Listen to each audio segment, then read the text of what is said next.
Welcome to the debate. Today we are dissecting a search query that spikes with predictable, almost rhythmic regularity right before summer holidays and peak wedding seasons.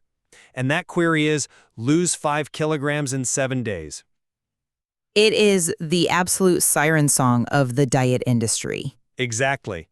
It's selling this seductive promise of rapid, transformative change in a timeline that barely spans 2 weekends.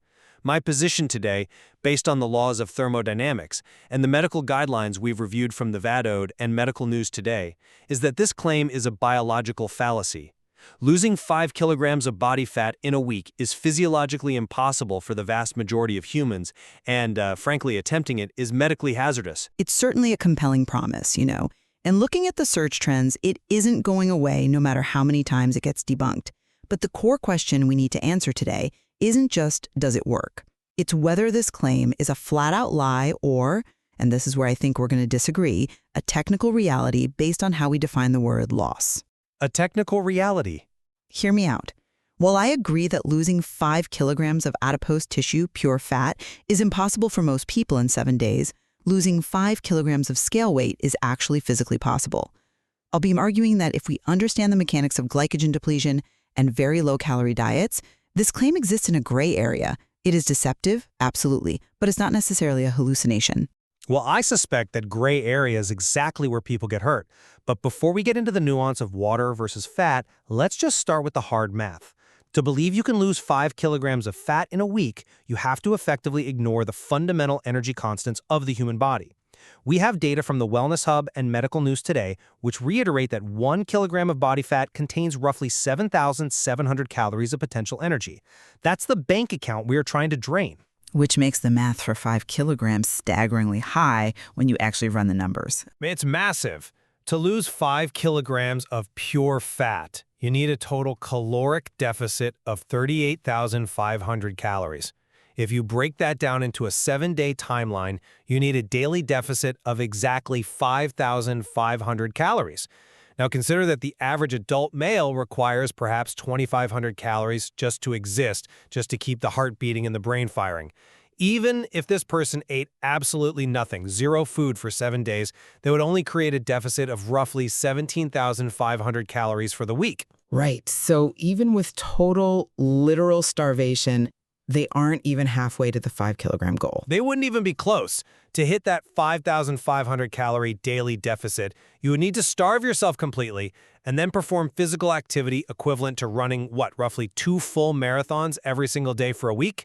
It is a physical impossibility for someone to sustain that output while having zero fuel intake. I mean, that is a crushing argument, if and only if we assume the user is trying to lose pure fat. And I agree, the thermodynamics there are irrefutable. But I am not convinced that debunking the fat math fully debunks the experience of the user or the validity of the search itself. Weight on a scale is a composite metric. It measures fat, yes, but also muscle, bone, waste, and, significantly, water. The LENA calorie and macro tracker source makes this distinction very clearly. It notes that rapid drops are almost exclusively shifts in body fluid. But if the loss is just water, the claim is fraudulent. You haven't lost the weight. You've just dehydrated yourself. You're selling dehydration as progress. I would frame it a bit differently. It's not just dehydration in the sense of, not drinking water. It is glycogen depletion. This is a concept we really need to define clearly because it explains why people see such huge drops on keto or Atkins. Glycogen is the stored form of glucose sugar that sits in our muscles and our liver. It's our backup fuel tank. And the chemistry here is crucial. Glycogen bonds with water. For every single gram of glycogen we store about 3 to 4 grams of water right alongside it. So you're saying the weight loss is essentially wringing out a sponge? Precisely. That is the perfect analogy. When a person goes on a crash diet and cuts carbohydrates entirely, the body burns through that glycogen tank first because it's the easiest fuel source. As the glycogen goes, the water bonds break and the water is flushed out through urine. If a person has full glycogen stores, they can easily drop 2 to 3 kilograms of water weight in the first few days. Is it fat? No. But does the scale go down 5 kilograms if you combine that with some gut waste clearing out? It actually can. That is why these diets remain so popular. They offer immediate gratification, even if it's illusory. But that illusion comes at a steep physiological price. It is not a free lunch. The Wellness Hub explicitly warns that any program promising this is selling muscle destruction alongside that water loss. You aren't leaning out, you are shrinking your metabolic engine. Which brings us to a concept that I think is the final nail in the coffin for the fat loss argument, the Alpert limit. Ah, right. This is the 2005 paper by Dr. Alpert cited in the Jeremy Ethio transcript. Yes, and it's a critical piece of the puzzle that always gets ignored in these magazine diets. We tend to think of fat loss as linear, right? Like, if I create a deficit, the fat burns. But Dr. Alpert attempted to quantify the maximum amount of fat the human body can actually liberate from its stores in a single day. There's a biological bottleneck. The finding was that the body can only mobilize approximately 31 calories of energy per pound of body fat per day. So that's a theoretical maximum. It's essentially a limit on the enzymatic process of lipolysis, the actual breaking down of the fat. Correct. It's a speed limit. If you try to force a deficit larger than that, meaning you try to starve yourself beyond what your fat stores can physically provide, energy for the body cannot just magically burn more fat. It hits a wall. To keep the lights on, the body turns to the only other energy source available, which is your muscle tissue. It starts gluconeogenesis, breaking down muscle protein into sugar to feed the brain. That is a very strong point, though I would argue it actually supports a more nuanced view of rapid weight loss. Depending heavily on who is doing the dieting, that 31-calorie limit is dependent on how much fat you have to begin with. The Aethio source uses the example of John versus Jimmy. Walk us through that, because I think it highlights perfectly why this is so dangerous for the average dieter. Okay, take John. He's 200 pounds with 20% body fat. He is carrying 40 pounds of fat total. If you multiply 40 pounds by the Alpert's limit of 31 calories, he can only sustain a deficit of about 1,240 calories a day before his body starts eating its own muscle. Which means John can only lose about 2.5 pounds of fat per week max. That's roughly 1.1 kilograms. We're talking about a search claim of 5 kilograms. He is nowhere near it. If he tries to lose 5 kilograms, he is stripping muscle right off his frame. True, for John. But consider a morbidly obese individual, someone carrying 100 or 150 pounds of body fat. Their Alpert limit is much higher because the fuel tank is larger. They might actually be able to sustain a deficit of 3,000 or 4,000 calories purely from fat stores because they have so much energy in reserve. This is why you see drastic numbers on shows like The Biggest Loser or in clinical settings. So while I agree that for the average person looking to trim down for a beach holiday, the 5 kg claim guarantees muscle cannibalization, we have to acknowledge that for high BMI individuals, the physiology of rapid loss is fundamentally different. I see why you make that distinction, and mathematically it holds up. But let's look at the medical reality for that high BMI individual. Even if the body can mobilize that much fat without eating muscle, we run into severe risks regarding organ function. I want to highlight the data from Momentum Newcastle regarding biliary disease. This isn't just about looking good, it's about internal safety. You're referring to gallstones. I am. The gallbladder is a small organ that stores bile to help digest fats. When you go on a rapid weight loss diet, specifically these very low-calorie diets, you generally stop eating fat. The gallbladder stops contracting because there is no fat to digest. The bile just sits there, stagnates, and turns into sludge. And this sludge eventually crystallizes into stones. The statistics are frightening. 10 to 25% of people losing large amounts of weight rapidly develop gallstones. I'm sorry, but I have to push back on the urgency of that risk. The Momentum Newcastle data cites that 10% risk developing over 16 weeks of rapid weight loss or following bariatric surgery. We are discussing a 7-day crash diet. Does a single week of aggressive dieting really carry the same risk of sepsis and organ failure as 4 entire months of a VLCD? It feels a bit like scaremongering to say a week of low calories will burst your gallbladder. Perhaps not the exact same cumulative risk, but the mechanism begins immediately. And remember, we already established that much of this loss is water. If you dehydrate yourself to hit that arbitrary 5 kilogram number, you are concentrating the bile even faster. And if a stone does form and moves blocking the cystic duct, you are looking at biliary colic. That is intense, crippling pain, potential infection, and, in rare cases, a burst gallbladder. Is it rational to risk an internal organ for a 7-day aesthetic goal? Well, put that way, obviously not. But we must also consider that doctors do prescribe VLCDs. WebMD notes that for people with a BMI over 30 or those needing to reverse type 2 diabetes rapidly before surgery, diets of under 800 calories a day are standard protocol. If rapid weight loss were inherently evil or instantly destructive, it wouldn't be a medical tool. The difference, of course, is supervision. Supervision and active management of that risk. But let's look at what happens to the body's software, not just the hardware. I want to discuss metabolic adaptation. The VA clinical practice guidelines describe this as the body entering low power mode. This is where the diet fails long term. This is the set point theory, right? That the body actively defends its weight range? Correct. The body doesn't know you want to look good for a wedding. It thinks you are starving in a famine. When you drop weight this fast, you trigger a primal survival response. We aren't just talking about feeling a bit peckish. Hunger hormones like ghrelin spike, and fullness hormones like leptin plummet.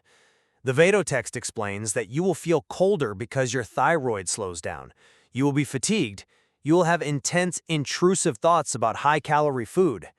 The body is effectively trying to hijack your brain to force you back to your starting weight. That is the standard view, yes. But I'm not convinced that metabolic adaptation is a guaranteed death sentence for weight loss. The Feetlow source suggests that the method of rapid loss matters way more than the speed. If you are crashing your weight by eating nothing but, cabbage soup, yes, your metabolism crashes. But if you are using a high-protein approach combined with resistance training, you can mitigate a lot of that metabolic slowdown. The muscle stimulus tells the body, hey, we still need this tissue, so it burns fat instead. But can you realistically do that while losing 5 kilograms in a week? The math we discussed earlier, that 5,500 calorie deficit, simply doesn't allow for enough protein intake to spare muscle. You cannot feel protein synthesis on a starvation budget. You're asking the body to build a skyscraper while you're actively selling off the bricks. I love that analogy, but no, not for 5 kilograms of fat. No, I can see that. But let's go back to the psychological aspect mentioned in the Wellness Hub. They discuss the short-term motivation boost. There is a very valid argument that seeing the scale drop, even if it is mostly water and glycogen, can provide the psychological momentum needed to stick to a more sustainable plan afterward. We are visual creatures. If I work hard for a week and see half a kilo loss, I might just quit. If I see 3 kilo loss, even if it's water, I might feel accomplished enough to keep going. I disagree strongly. That motivation is built on a house of cards. What happens on day 8 when they inevitably drink a glass of water and eat a salty meal? 3 kilos comes back overnight as the glycogen restocks. That destroys motivation. It makes people feel like their body is broken. Wellness Hub also mentions the 3-3-3 rule. Drink 3 liters of water, eat every 3 hours, exercise 3 times a week.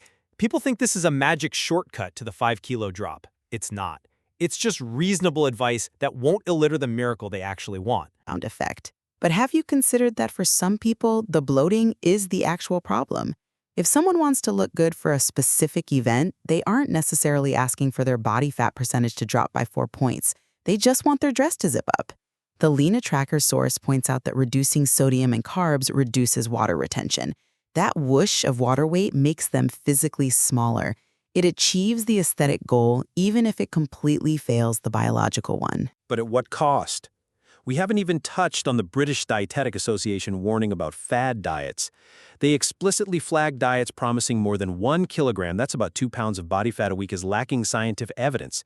They list the dangers: electrolyte imbalance, irritability, disruption of the menstrual cycle. You are trading your systemic health for a temporary deflation. It's vanity over vitality. I accept that there is a trade-off, but I think we really need to distinguish between a dangerous internet cleanse and a strategic, aggressive phase. WebMD discusses that if you are otherwise healthy, a brief period of calorie reduction isn't likely to hurt you, provided you stay hydrated and get some protein. you are treating the body as if it is incredibly fragile. The human body evolved to survive famine. A week of low calories is not going to cause your organs to shut down unless you have serious underlying conditions. It might not shut down your organs, but it sets you up for the yo-yo effect. The Fetal source and the Vito guidelines are very clear that rapid weight loss is the strongest predictor of rapid weight regain. You drop the 5 kilograms, your metabolism slows, your hunger spikes, and you gain back 7 kilograms. You end up heavier and with less muscle mass than when you started. That is the very definition of a counterproductive strategy. That is certainly the risk.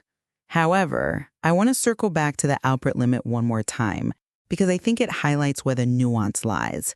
If we accept that 31 calories per pound of fat is the limit, then for a lean person, someone trying to lose the last 5 kilograms, this crash diet is disastrous.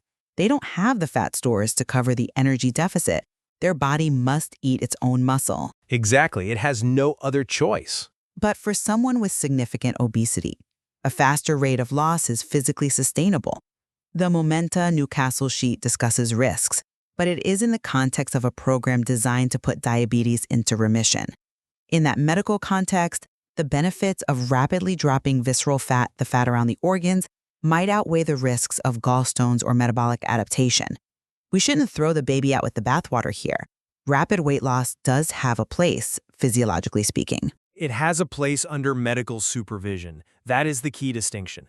The user searching lose 5 kilograms in 7 days on Google is not in a medical clinic. They are likely looking at a detox tea or a starvation plan from an influencer, and in that unsupervised context, the Medical News Today guidelines are the gold standard. 1 to 2 pounds per week. That is 0.5 to 1 kilogram. Anything beyond that is redlining the engine. I agree that 0.5 to 1 kilogram is the safe zone. But I think we do a huge disservice if we tell people the 5 kg drop is impossible. They see their friends do it. They see fighters cut weight for a weigh-in and lose exactly that amount. If we say it's impossible, they just think we're lying. We should say, it is possible, but it is water, it is muscle, and it will come back. I see your point. Precision in language is important. But I would argue that telling a layperson it is possible validates the attempt. We need to be crystal clear that what they actually want, which is fat loss, is impossible. What they get, wasting and dehydration, is possible. That's a fair distinction.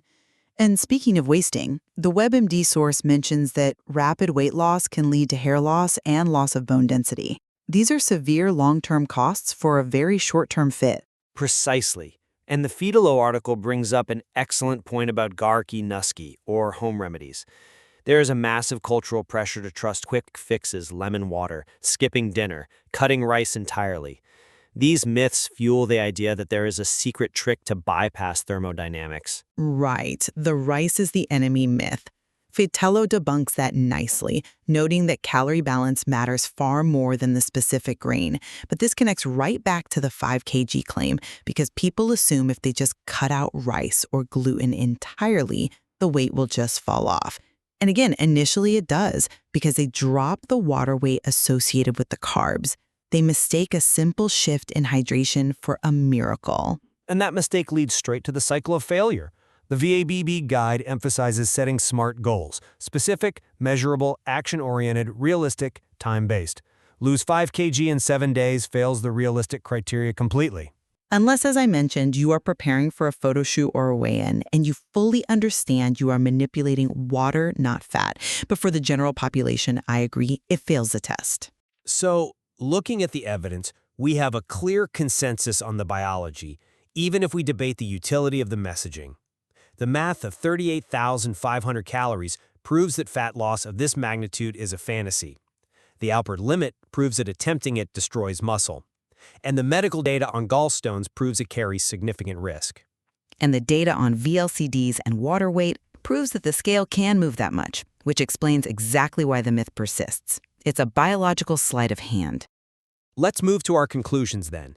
How do you synthesize this for our listener who is sitting there staring at that search bar? I would say this: distinguish between a medical intervention and a fad diet. If you are reading about losing 5 kilograms in a week on a blog that sells supplements, you are being sold a lie. However, understand that your weight is a fluid number. If you clean up your diet, eat more protein, and cut the processed sodium, you might lose 2 or 3 kilograms in a week, and that's okay. It's water, but it's a start. Just don't expect that pace to continue. And please don't starve yourself to chase it. The body is smarter than you are, and it will fight back. My conclusion is a bit sterner. We must align our expectations with biological reality. The VADOD and Medical News Today guidelines exist to protect you. Safe weight loss is 1 to 2 pounds a week. That is what real progress looks like. Anything faster is likely an illusion that compromises your health, risking your gallbladder, your muscle mass, and your metabolic health. Real progress is slow because biology defends the set point. Do not trade your long-term health for a week of seeing a lower number on a spring-loaded scale. And perhaps that is the most important takeaway of all. The scale is a tool, not the judge, jury, and executioner. Agreed. That brings us to the end of this debate. We hope this exchange has illuminated the mechanisms behind the claims and helps you navigate the noise of the diet industry. Until next time, keep questioning the numbers.